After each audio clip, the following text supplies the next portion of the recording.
Because I think the question we used to face with our people outside, usually they ask, is it the realignment of the constituency is going to be, is something like a must to happen?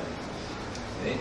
So, how would Pakatan Rakyat take it or participate in it in order to benefit the whole nation? I think I just throw a question at that. Okay, terima kasih Mr. Siu.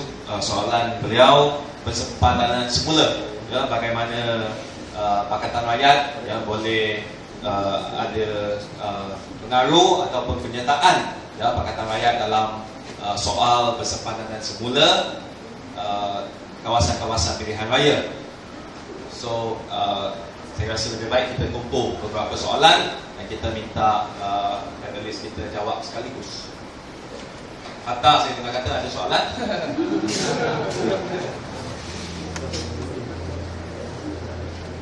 Sila, bagi anda. Assalamualaikum dan salam sejahtera. Saya nak tunjukkan pengalaman saya ini kepada Dr. Zul ataupun Dr. Sufi boleh dapat. Kalau kita lihat kepada sejarah pasca modernisasi, kebanyakan kerajaan dalam dunia ini bertukar selepas mahasiswa turun ke jalan raya. Contohnya di Indonesia, di Filipina, di Taiwan, begitu juga di negara-negara Timur Tengah yang berlaku sekarang dan sedang berlaku dan sedang berlaku. Kemungkinan ini akan berlaku di negara ini ataupun tidak. Untuk lakukan rejim Barisan Nasional, adakah akan menuntut mahasiswa turun ke jalan raya seperti mana perubahan kerajaan berlaku dalam dunia sebelum ini? Tak ada, saya rasa, perubahan kerajaan moden pada kali ini bertukar atas demokrasi, atas pilihan raya, kecuali yang moden Amerika, England dan negara-negara yang membangun, negara maju. Maksud saya, negara yang sedang membangun, semua kerajaan mereka bertukar akibat daripada mahasiswa bangkit di jalan raya. Mungkinkah ini berlaku dalam negara ini? Terima kasih kepada saudara rakyat untuk soalan yang jelas. Kita kutip soalan terakhir daripada saudara Hatta yang rasanya tak perlu mic. Tak perlu mic. Bismillahirrahmanirrahim. Assalamualaikum, ni Homa. Okey, apa ni berulang lagi? Hadirin Pasta 525 Kebangsaan Anak Muda. Di Malaysia, demokrasi dah tak ada. Demokrasi dah mati. Demokrasi rimba. So, kita tidak bunyi reformasi lagi. Kita kena revolusi. Setuju atau tidak? Kita kena ini. Tak perlu reformasi lagi. Sebab apa? Start 98 kita reformasi sehingga sekarang. Inilah akibatnya. Tak perlu reformasi. Revolusi. Dengan soalan-soalan yang dikumpul, ya, saya anggap perbincangan yang sangat sihat, ya, kerana kita bincangkan berbagai kemungkinan dan idea di sini. Saya minta mungkin para panelis boleh juga menjawab, ya, di samping juga memberikan kesimpulan, ya, atas forum kita pada malam ini. Kalau tak ada soalan lain, ada satu lagi. Okey. Kalau gitu, ataupun kita jawab sekali, ya, satu round, lepas tu kita baru mula dengan soalan. Okey. Okey, terima kasih.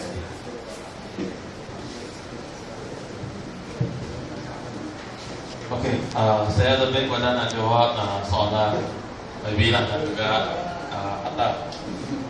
So, saya rasa isu ini kita selalu berbincang daripada dulu saya zaman mahasiswa. Masa itu kita pun nampak tidak ada peluang pun kita kalau nak tukar kerajaan dengan cara pilihan raya. Yang pertama kita macam apa yang Wabi cakap, di negara Asia Tenggara ni semua negara yang bertukar kerajaan tak ada pun satu yang melalui pilihan raya. Kita tengok Indonesia, Filipina, Thailand, semua macam tu. So itu sebelum tahun 2008. Tapi saya rasa sebab semua negara dia ada proses dia termasuk Taiwan. Actually Taiwan dia melalui pilihan raya. Dia tahun 2000 dia berjaya bertukar kerajaan. Dan lepas bertukar kerajaan pun mereka ada demonstrasi yang sangat besar-besaran untuk untuk itu presidential house lah, dia semua orang di situ, berjuta orang di sana. So saya rasa di Malaysia ini kita ada yang satu kumpulan yang mungkin lebih agresif, lebih berani. Jadi saya rasa kita kena build momentum supaya lebih ramai lagi boleh ikut belakang kita.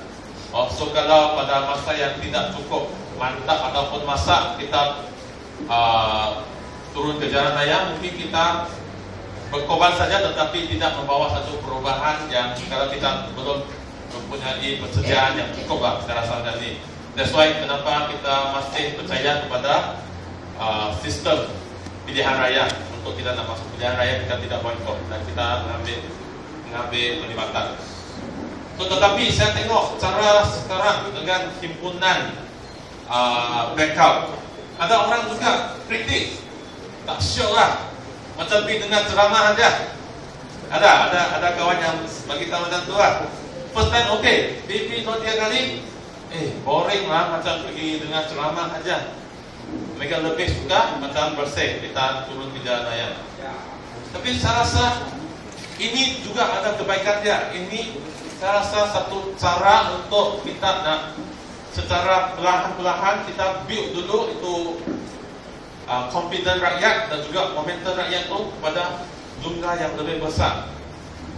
Kita tengok dulu kita masa sebelum tahun 2008, Dr. Joe bersama kita pergi pertama kali ramai. Lepas tu kita buat tiap-tiap minggu kita turun. Kita sampai pergi, ada sekali kita pergi itu Bloody Sunday, kita pergi KL City. Hampir 300 orang saja, semua kena belasan. Teruk sampai berdarah. Itu ada satu saudara Amran duduk dekat dengan rumah saya saja. Saya ingat yang badan besar dia kena paling teruk. Sebab kita tidak ada satu momentum gerakan yang lebih teratur, lebih sistematik. Pergi saja, so tak teratur, lepas tu akan pecah saja dan tidak tak boleh tahan lama. Tapi saya rasa kalau kita ikut dengan himpunan ini, kita berterusan dan kita tengok jumlah orang itu,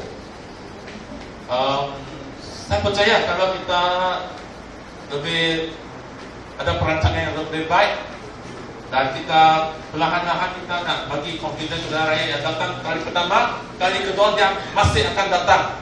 So saya rasa kita kena teruskan cara dua lain lah, pilihan raya dan jalan raya. Sebab kita tengok 5 tahun masa daripada tahun 2008 ke 2013 berlaku satu perbezaan yang sangat jelas dan besar berbanding dengan tahun yang sebelum ini. Yang pertama kita tengok ISA. Saya rasa kita tak pernah fikir dia akan masuk dalam zaman Barisan Nasional. Tak tahu tuan-tuan dan puan-puan lah, bagi saya dengan kawan-kawan, kita ingat dia akan masuk apabila Pakatan Rakyat ambil alih kerajaan, baru kita dapat berjaya untuk masuk.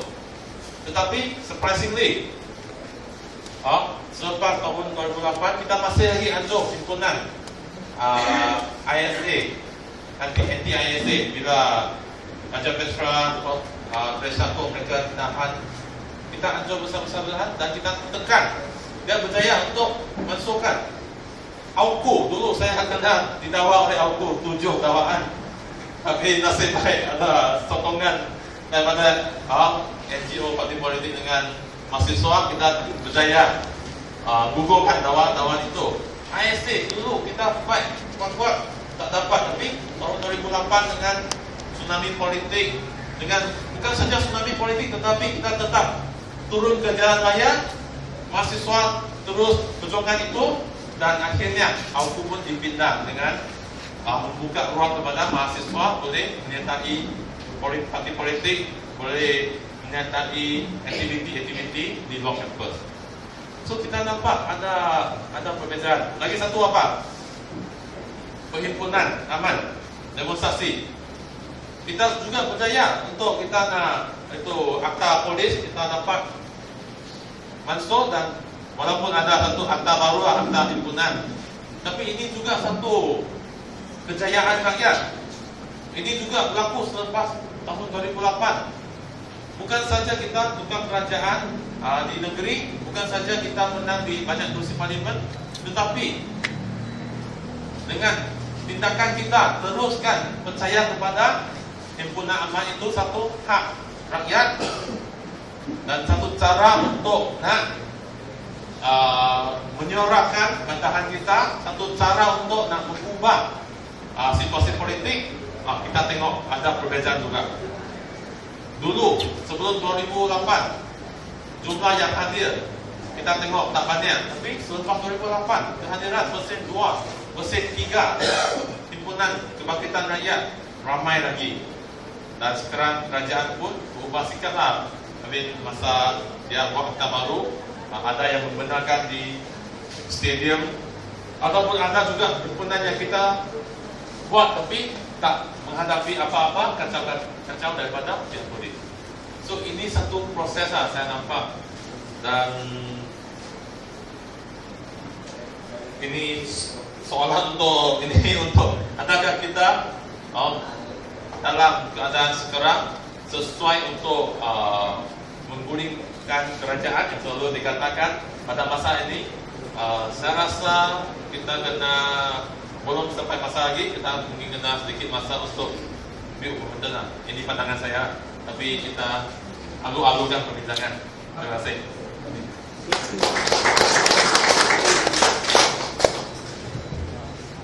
Assalamualaikum.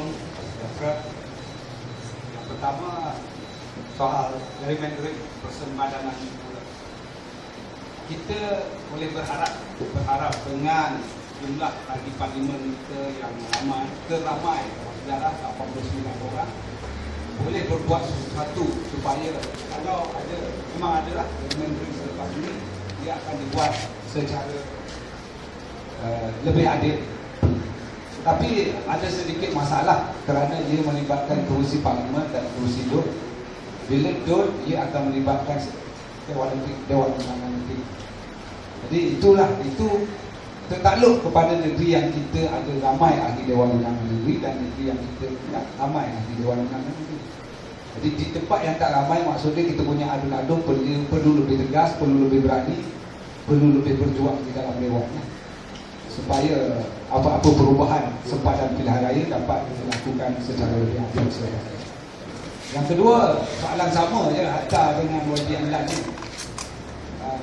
Kalau saya nak menghasut, saya boleh kata sejarah dunia ketiga tidak pernah menyaksikan kerajaan yang jatuh, parti yang memerintah jatuh melalui pilihan raya. Tetapi tidak semestinya kita belajar dari dunia ketiga. Macam Simon sebut tadi, Taiwan, parti yang memerintah selama 50 tahun bernama Kuomintang. Asalnya dari China, selepas kalah dalam revolusi komunis, lari ke Taiwan dan membina negara sendiri. Sejarah Kuomintang membina negara Taiwan ni lebih sentimental daripada sejarah UMNO di kalangan orang-orang lain. Dia lari dari China melalui segetik kera Taiwan tu dengan menggendong anak dukung anak dukung mak apa. Sejarahnya lebih pahit, lebih sentimental. Tapi walaupun sebegitu, walaupun perjuangan nak menubuhkan negara itu dibuat oleh Kuomintang, sampai begitu ceritanya bila dapat membina negara, Taiwan diperintah selama 50 tahun, Kuomintang kalah juga. Jadi kalau macam tu punya sedih punya cerita membina negara, parti yang asal tu boleh kalah, apa lagi UMNO pada sana sini boleh kalah. Boleh. 50 tahun. 50 tahun. Bayar 5 tahun lagi. Langsunglah pemerintahan barisan defender. Dia memanglah akan ada penipuan. Saya pun percaya itu. Saya pernah jadi calon, saya berhadapan dengan penipuan, saya tahu. Tapi apa yang kita buat di Parlimen Negara Mahkota di Dun Semampu, saya waktu election baru ni saya ada di sini, adalah yang pertama, kita kena pastikan, terutama pada hari mengundi, jentera kita cukup di semua tempat. Cukup di semua tempat. Yang kedua, Jentera kita ada ilmu, tahu nak membantah bila macam mana. Jadi tak, pada hari ini akan berlaku kekurangan tu. Pemerhati kita tak ada dekat baru. Kita punya pacar bertugas sampai 5 jam, sampai 6 jam. Jadi kadang-kadang kerana keletihan, kita punya alert tu akan jadi kurang. Dan itu membuka ruang kepada penipuan. Memanglah kita perlu buat banyak benda. Kita perlu bekerja 10 kali ganda berbanding mereka. Tapi harapan untuk menang itu tetap ada. Mungkin susah lah. Memang kerja itu sangat susah. Kerja itu sangat susah. Memang kerana kesusahan itu, kerana sangat sukar untuk menjatuhkan UMNO dan Barisan Nasional dalam kerangka yang ada pada hari ini. Sebab itu telah mula terbit suara-suara revolusi.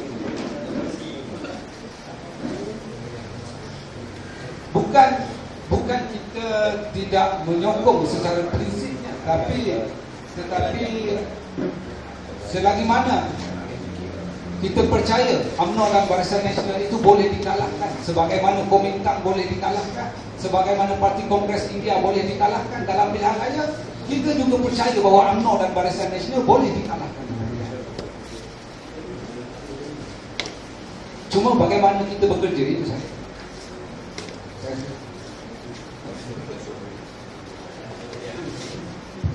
Baik, saya teruskan jawapan daripada kawan-kawan kita tadi. Pertama nak saya sebutkan saudara Mr. Siu ya.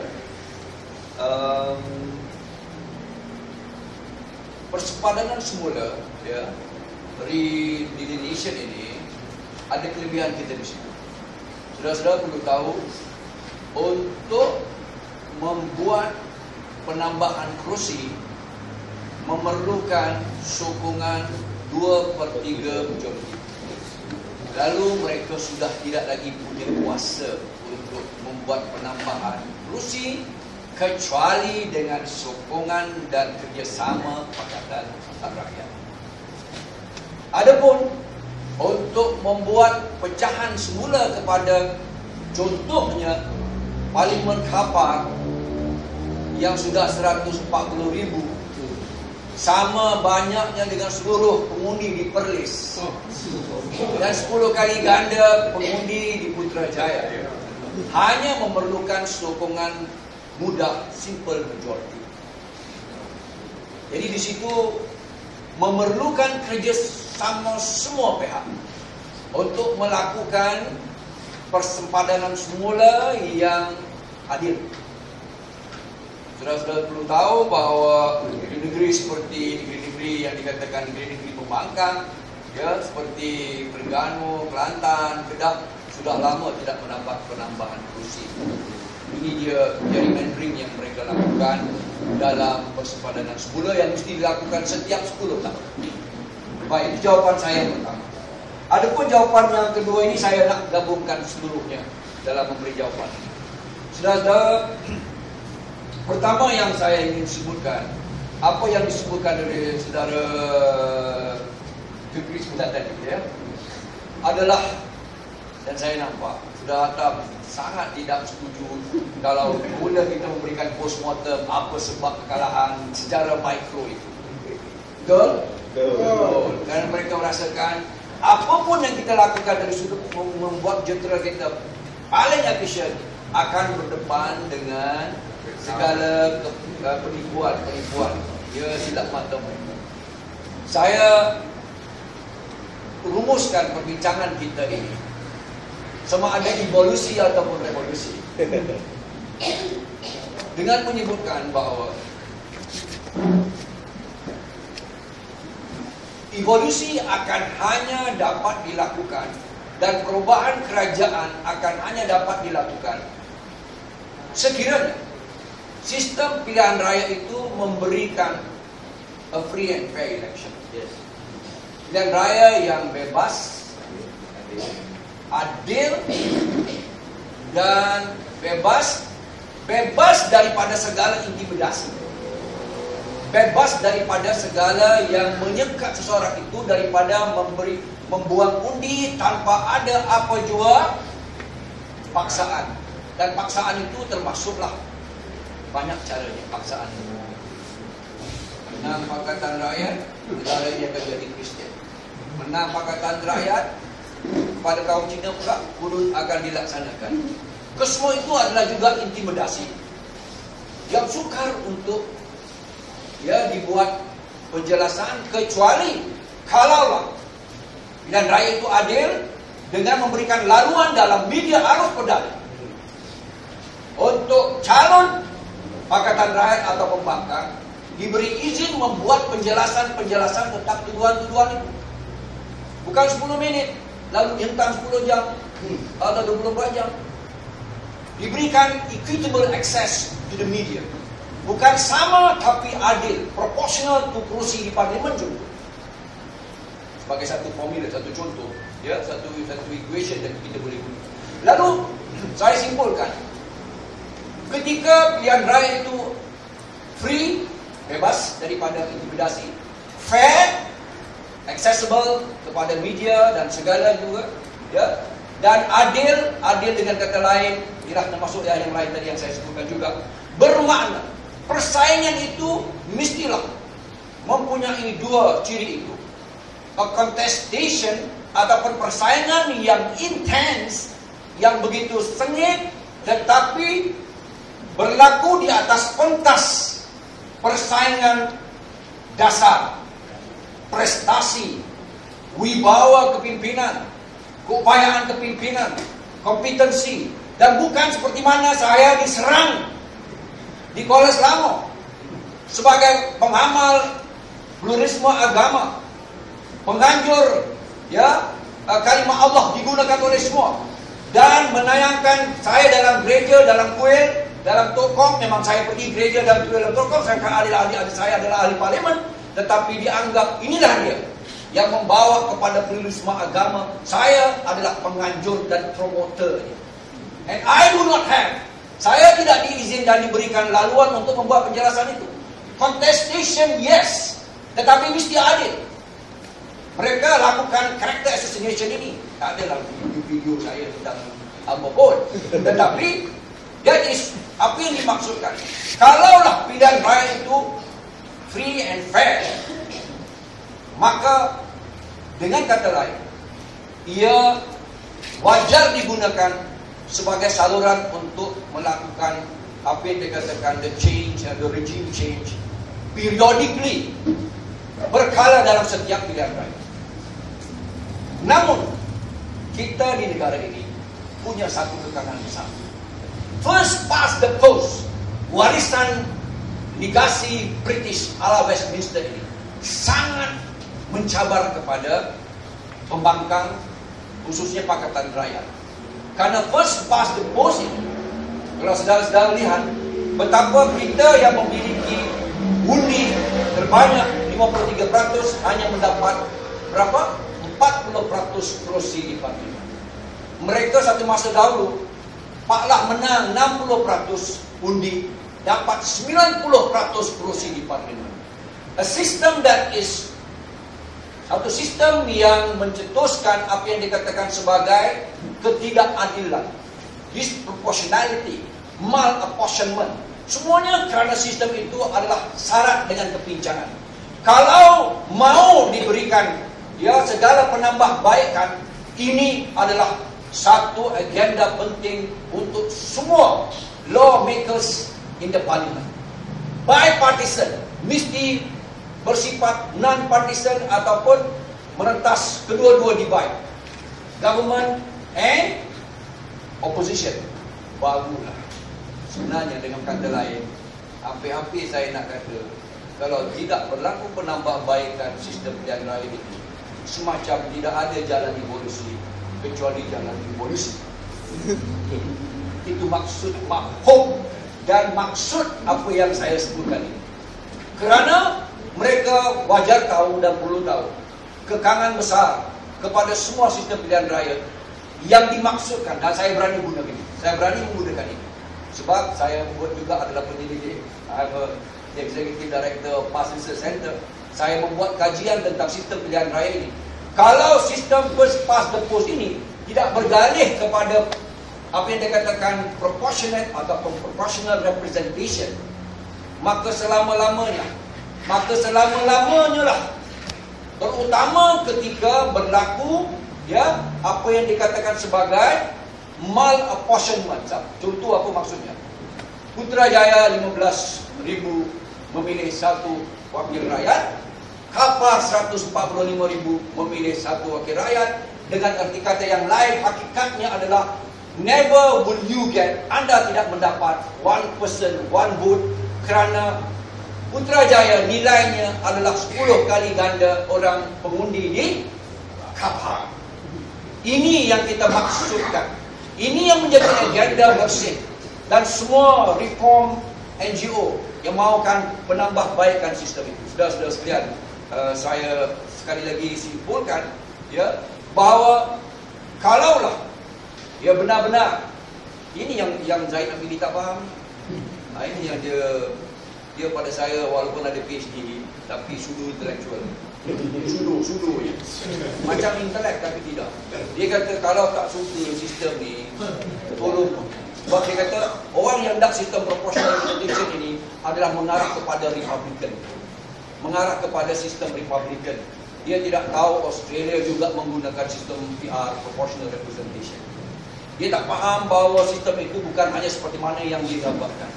Sangat berkesalahan dan bertentangan dengan fakta, fakta akademik dan fakta yang bercanggah dengan apa yang dia kata. Jadi saya sekali lagi menyebutkan, memang supaya kita tidak ditanggapi oleh rakyat sebagai anarkis, kita harus very careful. Akhirnya perjuangan kita adalah perjuangan untuk memenangi hati budi rakyat, a strategy of winning hearts and minds. Kalau kita menggambarkan, remember, kita hanya buat untuk sementara ini hanya punya 53.8% di Semenanjung dan 51% seluruh negara. A very simple majority. We must be winning. Saya bercakap dengan orang-orang sama, saya menganggap saudara-saudara adalah pro pakatan, pro reform, pro change. Lalu saya bercakap bahawa pendekatan kita itu jangan sampai mencetuskan satu perception. It's all about perception. It's not about truth. Malangnya, it's all about perception. If people perceive you to be anarchist, to be against democracy, ataupun saudara-saudara adalah golongan yang dalam bahasa orang Islam dia kata mustajilun, people who are in a rush, orang gopoh, orang tidak sabar, orang Melayu dia kata tak terima takdir. Kita boleh terima takdir, tapi kita tidak boleh menerima segala penipuan. We can accept we accept faith, but we cannot accept fraud. Itu bahasa jauh lah. Bahasa wakil Islam. Jadi saudara-saudara sekalian, itu dia perkara yang nak saya jelaskan. Lalu kita kena tahu, we must act with tact and wisdom. Jangan sampai bangkit 505 blackout 505 kita ini ditanggapi rakyat sebagai satu yang subvert dan sabotage demokrasi. Tidak. Kita adalah kelompok dan golongan yang mahu to reinstate a functional and vibrant democracy. Itu agenda semua yang kita sokong dengan budaya bersama. Dan bukan sebaliknya.